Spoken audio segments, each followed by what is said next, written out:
Hello, my name is Andrew Harris, co-chair of the editorial committee here at the Canadian Science Policy Conference. We are here on day one, and I'm joined by the CEO of the Ontario Science Centre, Dr. Maurice Bitran. Hello. Hello. How are things going? Oh, great. Happy to be here at the Science Policy Conference and, talking about science literacy and other important aspects. Good stuff. Well, I understand that you, as the CEO of the Ontario Science Centre, must face many challenges in your day-to-day life. So I'd like you to address some of those challenges here with us today, and then as well talk about some of the things that you're most proud of with your work at the OSC. Sure. So the great thing about Toronto is that there's so many things to do, but that also means that people have many choices of what to do with their time and their money. And so a constant challenge is to remain relevant, to make sure that people are interested to come and visit the Science Centre, not just because of the visit, but because of what they learn about science and about themselves in an organization like the Ontario Science Centre. So a constant challenge is to remain relevant to the interests of the audience of the day. Makes sense. And something that you're most proud of? Yeah, and since I came to the Science Centres about 4.5 years ago, we undertook a massive strategic planning process that ended up with new mission, new vision, values of the organization, and strategic pillars for the organization. So that was a very, I think, important work, and I'm very proud of how the whole organization participated in that, and now is that strategic plan that is driving what we're doing towards the future, and also particularly towards our 50th anniversary, which is happening in 2019. Excellent. So I'm sure you're also very proud of the work that you've done with the Science Literacy Survey. I saw that the results were released in July, and somewhat disturbingly, nearly half of the Canadian population still is unsure about the science of global warming. And so I know that you do great work at the OSC, but I'm curious, what do you think that we could do as scientists to improve science literacy for these important issues? Yeah, thank you. We think that science literacy is very important. We are a science and technology-based society. It's important that the public at large have some idea of science and technology because many of the issues they will be deciding and voting on have connection to science. So you're right, there is some areas where the results are not what we would like them to be, but I think it's important that we meet people where they are in their knowledge of science, and not in a sense of what is being called the deficit model, what people are kind of lacking, but rather engaging their interest in science. I think that we could all do, different parts of our society do more in this regard. Things that don't help to increase trust in science or scientists is when we have wide reports about, for example, coffee being great for your health, and then the next week, coffee being terrible for your health. So what is it non-science to do? Well, the scientist people don't really know what they're talking about. I better drink whatever I feel like. So I think it's important that we explain how the scientific method works, how is it perfectible, something that it's constantly evolving, and we also don't blow out of proportions the results from one or two studies. Right. And so we all have a role to play.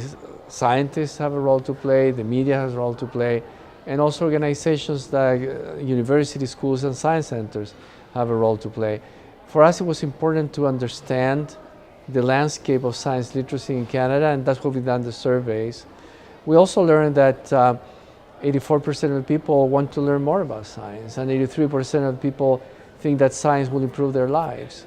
So, and 90% of the people trust science centers and educational institutions to give them accurate information. So there's a lot of good news.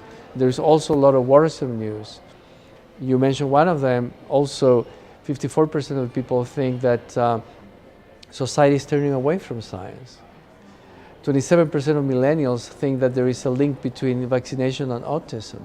These are the new parents. Some of them will not be vaccinating their kids.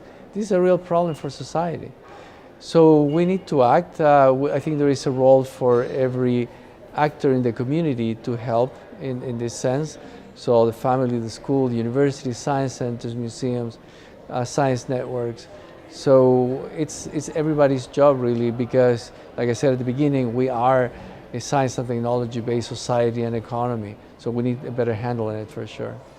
And I definitely agree that it's another topic that always comes up at CSPC is science communication. So another really important aspect of that. Yeah, and that's what we do at the Ontario Science Centre, and it's really important because we may have the best science in the world, but if we don't know how to get it across to the person on the street, that person is not going to be supportive of the science when the time comes. Absolutely. Well, I understand that you're moderating a panel discussion at 3:30, so also related to science literacy. So what are some of the key points that you want to drive home to the audience for that panel? Well, it's very much based on our survey, so some of the points that I made before. Also, from the survey, we find that 74% of the people, and this is an online panel of about 1,500 people, think that we are going to need science and technology to solve the many problems that we face as a society. Yet 54% think that society is turning away from science. So this is a problem. If what we're going to need to solve the problems we're walking away from, that doesn't do for a very bright future. So this, I think, is a big societal problem that we all need to face together. I think that the idea that there is a community science capital that is distributed among all these actors, such as schools, universities, science centers, and if we all act in a coordinated fashion, we can increase the community science quotient across the board, and that's what science literacy is. Couldn't agree more. And finally, let's just close out, and I'd like to ask you, what do you think the greatest value of CSPC is? I think CSPC has provided a forum for science and policy that was lacking before. I think that one of the problems that we face as a society is that people who specialize in science drop political sciences in high school.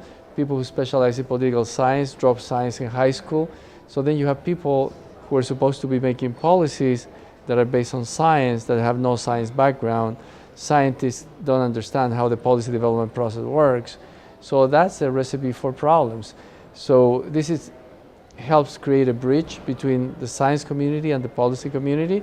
Other ways of doing that, for example, I teach a course at the University of Toronto for the Masters in Public Policy program that's called The Role of Science in Public Policy, that very much tries to create this bridge and this common language between the science community and the policy community. But I think this is one of the great achievements of this conference, the Canadian Science Policy Conference, is to increase the communication between these two communities. Attempting to break down the silos and allowing for science-driven. I think in this policy. case it's even worse than the silos, is that there isn't a common language, right? Because there's specialized language in policy development, there's specialized language in science. What's lacking is that language that allows them to communicate, and that's what this conference brings.